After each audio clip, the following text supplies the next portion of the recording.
A church's mission should guide its directions and choices. That is the assumption of these videos.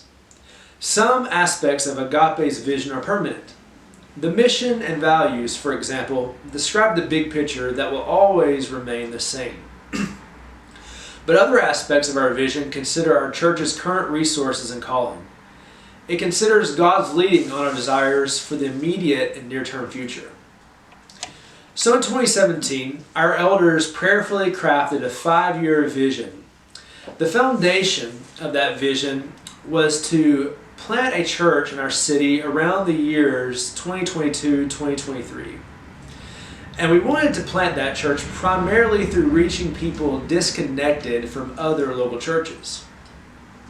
Now, Agape, like many other churches, started primarily through building a worship service and seeking 30 or 40 people that were consistent to begin such a service.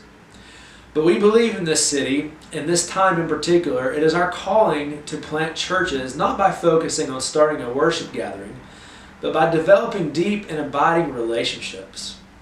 For in a transient city like ours, the habits of relationship-based evangelism and discipleship can last through the ups and downs of people moving on from Chicago or our church.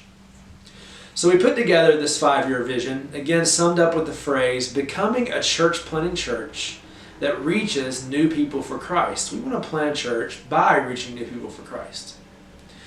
Now this vision requires all of our church to be ready to go and start a new family of Christ. Every single person from the greatest to the least. We believe it is possible for a lead church planter to take 4 to 8 people, a small, very small group, and thrive in building a church as long as they focus on what matters most. You see, rather than driving towards having a service, including all the cost of facilities and staff that it takes to put worship services on, we can focus in this way on the habits that help people grow in Christ. Certainly a worship service is important in that growth, but doesn't need to be the size or scope of much of what we have learned to expect to benefit people in their growth and walk with Christ. Now, to arrive at this mission, to arrive at succeeding in this mission, to train people in such habits, we realized we needed to equip people with skills that would enable such work. So each year we had a rally cry that focused on these skills or habit that we wanted to invest in all of our church so that anybody could go at any time and hopefully help start a church that reaches people for Christ.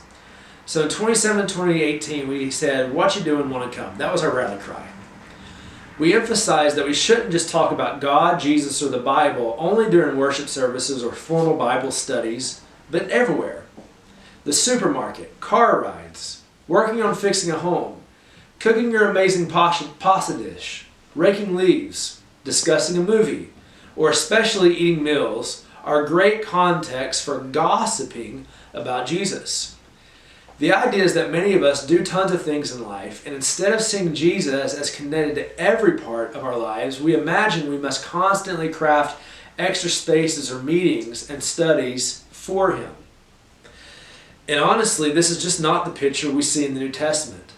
Yes, we should study scriptures together, but we can do this anywhere and at any time.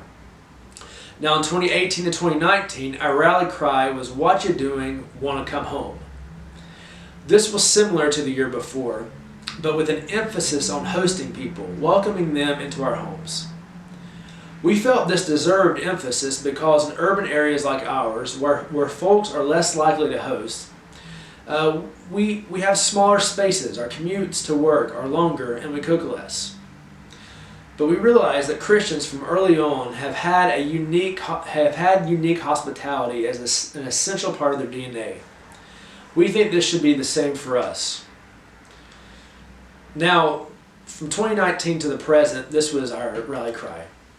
What's your story? What's the story?